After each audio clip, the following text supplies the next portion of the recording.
How am I funny? How am I funny? Tell me, how am I funny?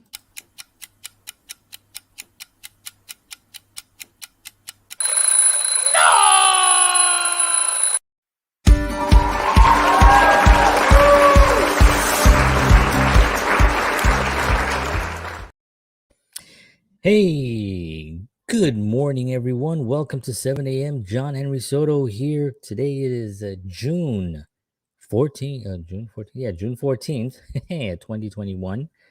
And had a great weekend. Hope you all did too. Please like, share, and subscribe if you like what I'm doing here. I'm here every morning at 7 a.m. I'm talking about films, music, and I usually give a positive outlook into the day ahead, hopefully with something that you can take with you and make yourself feel a little bit better.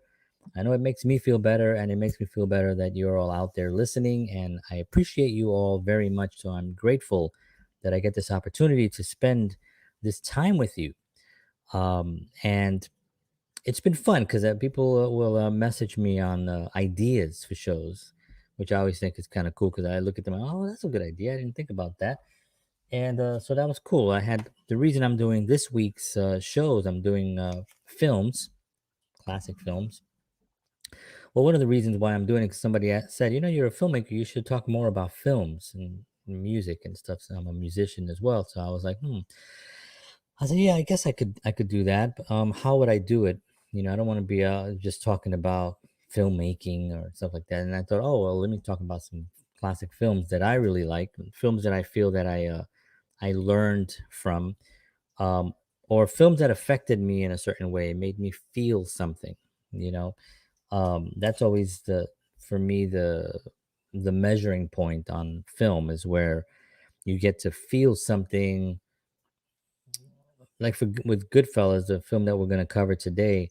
I just remember being terrified of Tommy, the character played by Joe Pesci. Um, and anyway, so we're going to cover that today. My name is John Henry Soto. Welcome to 7 a.m. We're going to be talking about the film Goodfellas this morning, and it was came out in 1990, I believe, and stars, of course, Ray Liotta, Robert De Niro, Joe Pesci, and Paul Sorvino is also in it as well. This is that's Paul Sorvino there. It's one of those films that I really wish that I was a part of in some weird way, just to kind of like see what it's like to stand next to Joe Pesci as one of the tough guys, one of the good fellas. Um, just kind of a silly fantasy of mine, but but I love this film, not so much because of sometimes they films get glorified, right? Being in a gang and being a mobster, something like like The Godfather, right? The Godfather, who I love the film The Godfather, but it's almost like a painting of a of this life. It's almost like it's very beautifully done. It's beautifully shot. The performances are incredible. But how much realism is it? I mean, we don't know. Um, Goodfellas seems that they really took care of sticking to the story. Ray Liotta played an incredible. It was an incredible performance by Ray Liotta. He actually was um, one of these characters that you got to really throughout the years. This film is now 30 years, right? 31 years old now, but the film was so powerful in the sense that it made you feel not only or see the images, but it also made you feel get the experience of it. Now, Martin Scorsese, of course, directed the film, and one of the brilliant directors of our time, right? Now, Martin Scorsese is one of these filmmakers that is is a artist. He knows that every frame means something. He doesn't put the camera here because he thinks for no reason. You know what I mean? He is very, um, very purposeful on his on his directing. He knows the performances are always going to be good because he's got the best talent to choose from. So he understands that. As a director, he also understands capturing images and capturing camera angles that are unique and different, and he explores the space in a scene. And I love that. There's a lot of famous scenes in this film that get quoted a lot. Of course, the "How am I funny? How am I funny? How am I?" I'm not gonna curse, but there's a lot of cursing in this film. There's a lot of violence in this film. So if you're not into cursing and violence, you probably want to stay away from this film. Um, so a lot of people, I mean, I think most people might know this by now, but if you don't know, the film The Goodfellas was actually based on real people. And these are some of the actual characters that were there. Henry Hill, of course, right there under Leota. Um, Jimmy Connors, that's what Jimmy Conway, I'm sorry. His real name was Jimmy Burke, or it was vice versa. I'm gonna read a little bit about all these guys now. Um, but first, we're gonna actually cover Ray Liotta. Now, Ray Liotta played a guy named Henry Hill. Henry Hill was a sort of started out at a small time. He was a kid. He was 13 years old. He very rough childhood that he had growing up. The film starts, I always wanted to be a gangster, um, and there's a certain sense of power in being a gangster, not so much because of the money, but it's the respect that you get in the community. You can get into all the restaurants. People fear you. They get out of your way. They all greet you with such high respect, and I think that's very appealing to a 13-year-old kid whose father was just a hardworking guy, not really making a lot of money, always struggling, and he sees these guys outside, kind of hanging out most of the time with the fancy cars and with all the money and with all the respect that his father didn't have. So he was getting this viewpoint, and he took this to be a thing that he wanted to be a part of. And at the age of 13, he got involved with doing small things for the families, for the Lucchese family, and he became a real power force as time went on in the families. He knew a lot of stuff. How he survived and lived a long life is beyond me. He knew so much. He also became an informant, um, an FBI informant. He went into the witness relocation program, but he could not stick to the stick to the program because he was too much of a rebel. Um, and I just want to actually quickly also give a quick shout out to the actor who played him as a boy, Christopher Cerrone.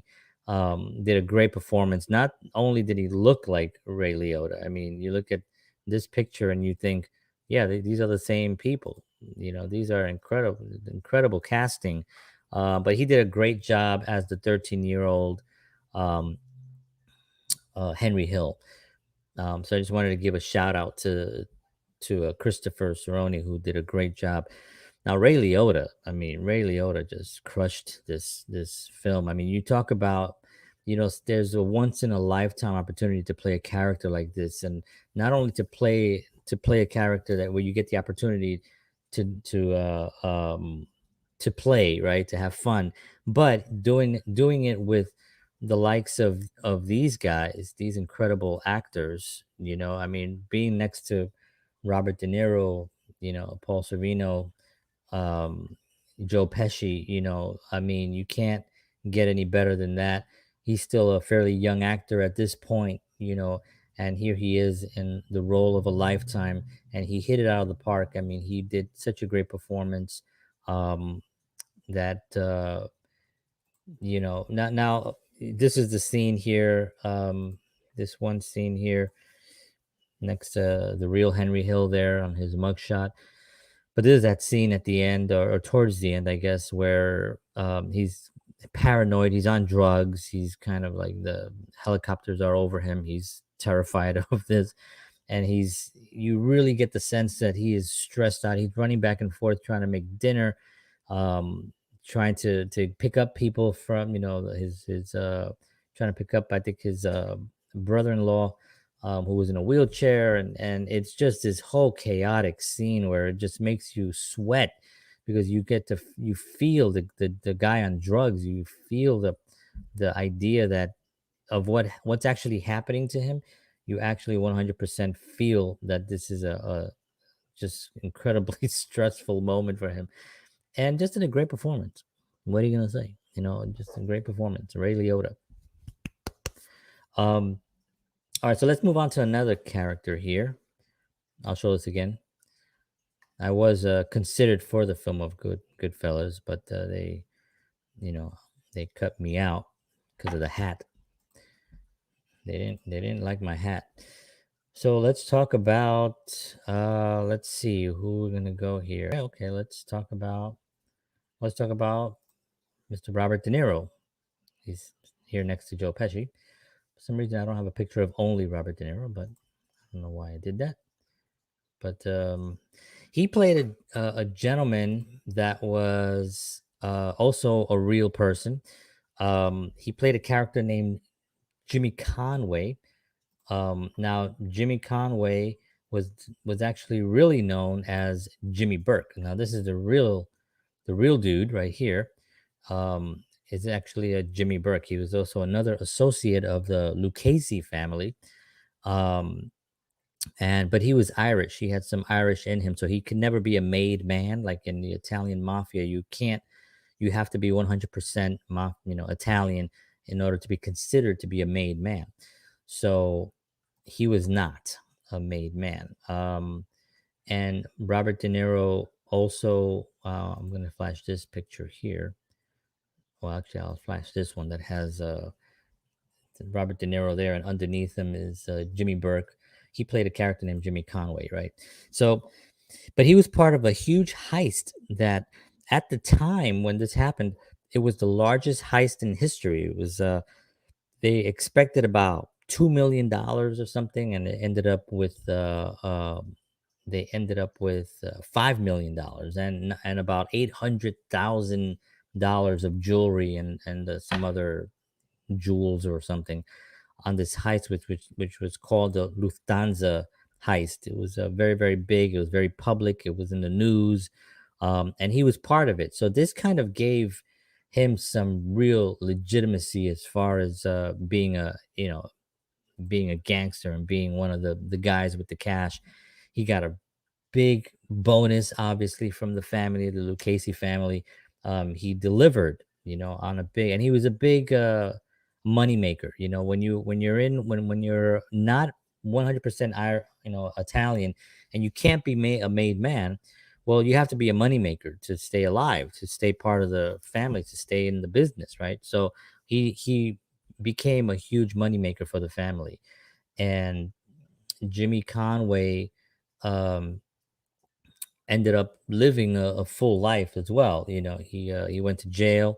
There's an older photo of him right here. This is back in 1995, as you can see right there. It's January 31st, 1995, and he went to jail for a very long time, I guess, for the rest of his life.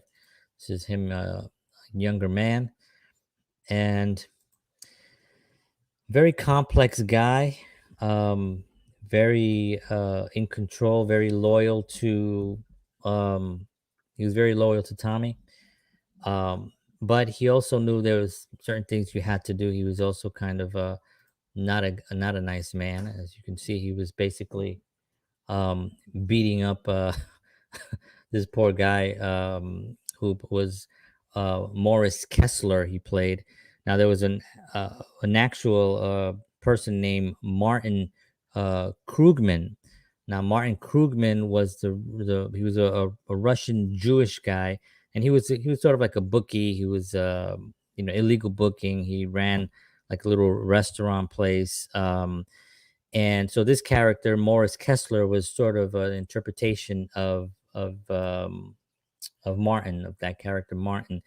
And he had the tip that kind of got everybody into the Lufthansa airlines heist that happened.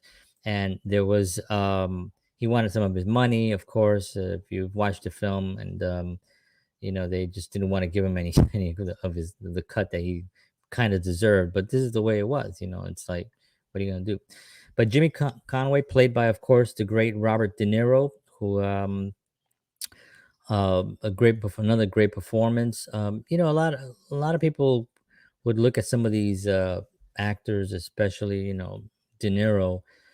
Played a lot of this. I wouldn't say the same character, but he's got his range is what his range is, right? It's serious, and he's done some comedy now, right? But his comedy is even more. He plays a serious guy, comedic. You know, what's the film with the family, with Ben Stiller, right? Those kinds of films. Meet the Parents. It's sort of like he was able to take his seriousness and then make fun of it, um, and analyze this, which was another one with Billy Crystal, where he got to play the gangster guy, but it was a comedic view of it, and he had a tremendous amount of great opportunities for great performances because he had the perfect casting for him. Um, but I watched The Irishman recently again. I saw it when it first came out. I saw it once for the film because I wanted to get the experience of the film. It's a long film; it's like 3 hours long, and then I watched it again to see the actual filmmaking and the thing. I watched it back to back, 3 hours. Spent 6 hours watching The Irishman, and I thought that De Niro was really good.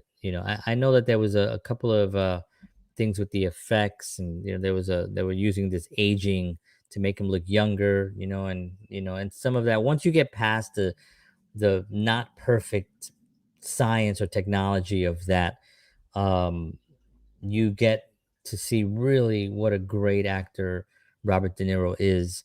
And just to me, I thought it was an amazing performance, especially the older years where he really was very subtle performances. And Joe Pesci, and I'm going to talk about Joe Pesci next, gave, I think, one of his best performances, if not the best performance of his career in The Irishman.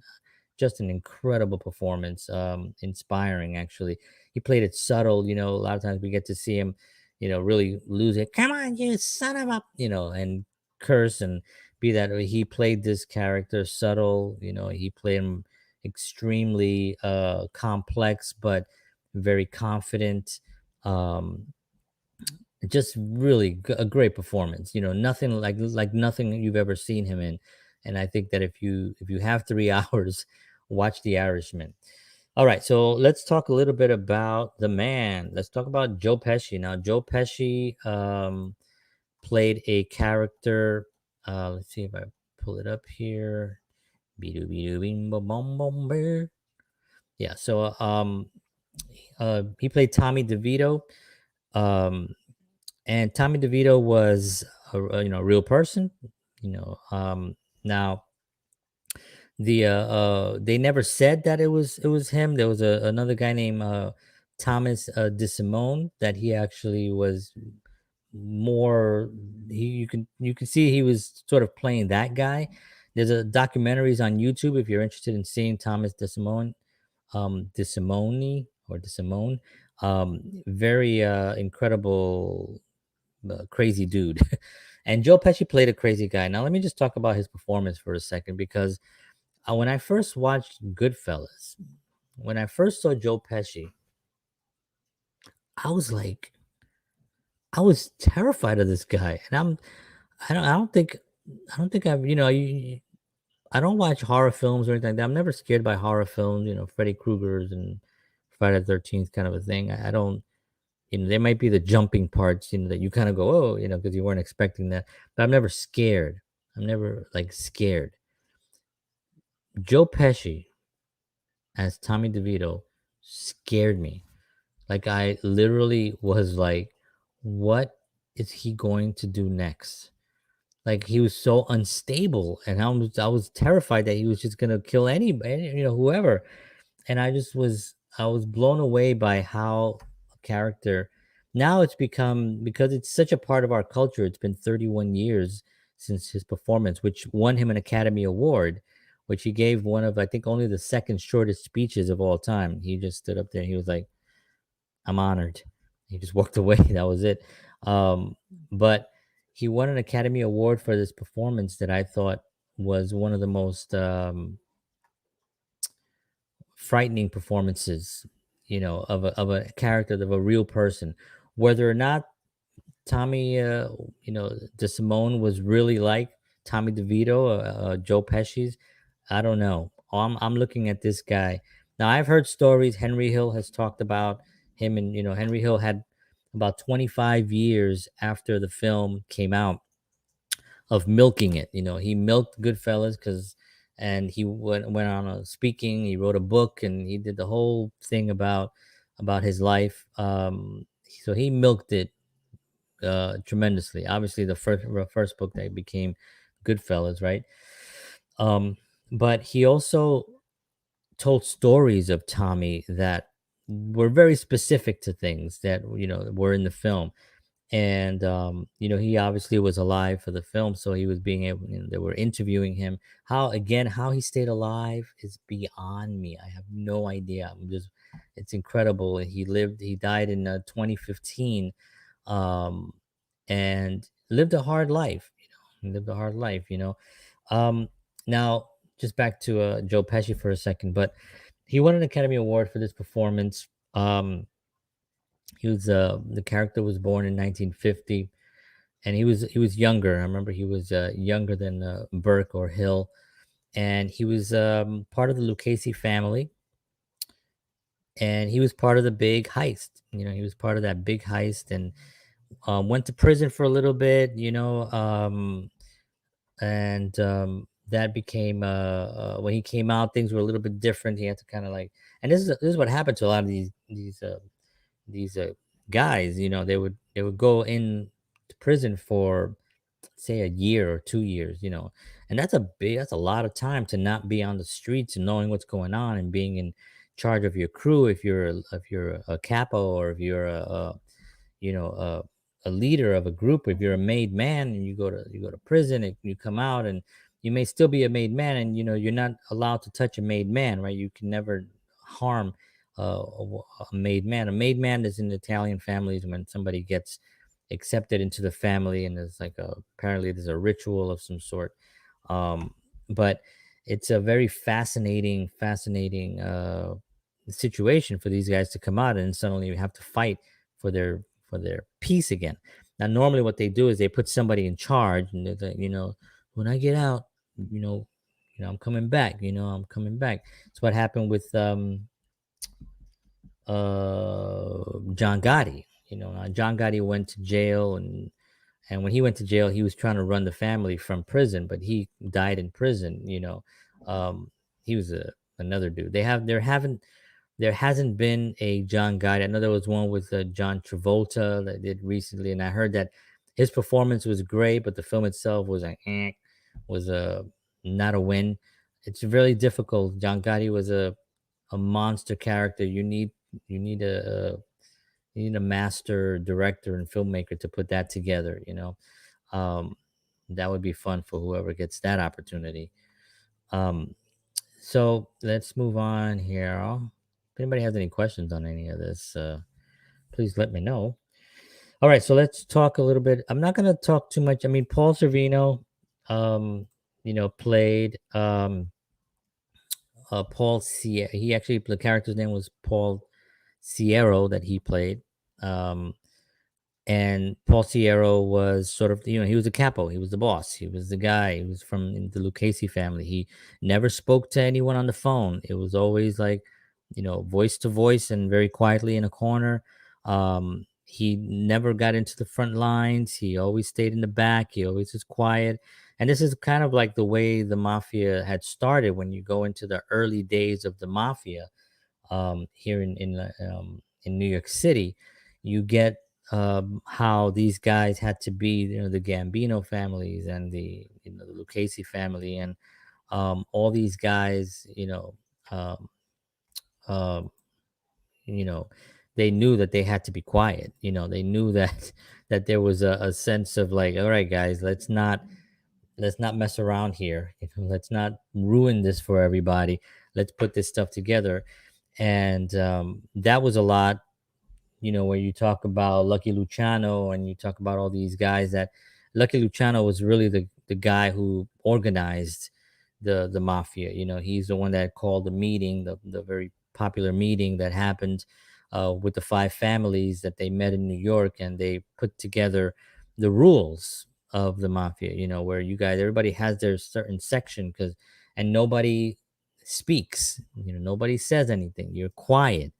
John Gotti was the opposite, right? A lot of these guys got caught and ruined things because they were over the top. They came out, with fancy cars and all this stuff, and a lot of these guys really did not. So when you watch the film, you may see them dressed nice in some when they're going out to a restaurant, to a dinner, but when they're hanging out doing their job, even if you're into like mafia stuff like I am, like I'm a dork about this stuff, you get to there's like surveillance footage that you can actually see of them hanging out around their quarters and around their social clubs and stuff, and you'd see them just t-shirts and jeans, and just a nice shirt, nothing fancy, no fancy cars.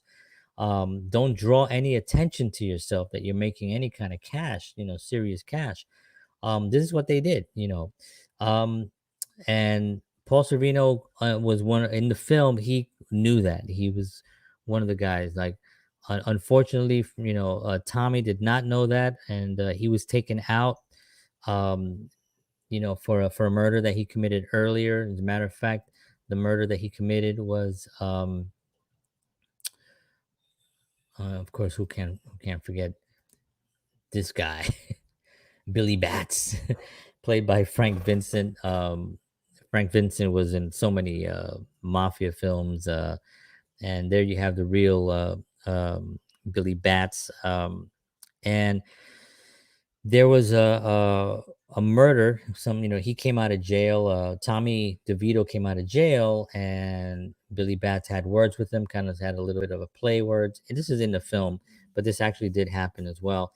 And this was a count. The people that were recalled it in the film. This actually happened, and he basically was making fun of Tommy when he came out of prison. And talked about his shoe shine and all that stuff, and the shoe shine boy.